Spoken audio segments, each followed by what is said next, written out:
Good morning. I'm going to be going over how to use Storybird.com in a classroom.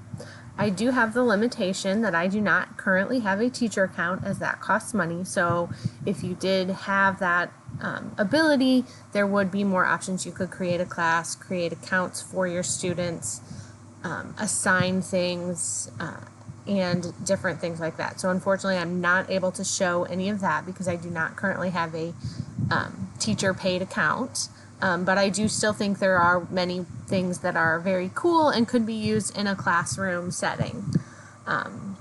So when you sign in, this is the page that you will first see. It will show you different things you have read, different things you have written. So for example, I made a short little comic.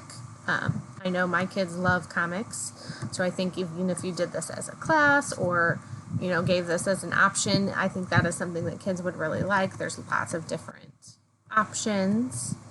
Go back to the dashboard. There's you can make PDFs, which means you could then print them out. So since we are limited and do not have a teacher account, I'm just going to show you the different examples that you do have to create. You can create a picture book, a long form story, which is more of a chapter book, a comic, and as you can see, they have lots of different standard pictures. Some of them have multiple frames, some of them just have one, and then you can give it a title, fill in the words, create the story however you want. And then there's also a poetry option. So let's say we were going to create a picture book. We can go here, and then they have lots of different pictures that we could choose from. So we could pick a story about ghosts and love. And then it puts the picture. You can change it. It can be this way with the writing on the side. It can be landscape where everything is on the bottom.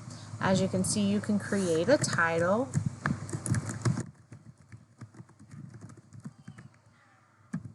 It also puts your username in as the author's name. However, you could change that. You could say by anonymous or whatever you wanted it to be. It just suggests that you do not use your full real name. It gives you the option to do it starts out with the option of 2 pages. You can add more. If you need to, you can go back and delete pages. So there's a lot that you can do. So this was just a short introduction. So I hope you enjoyed, and I will talk to you later.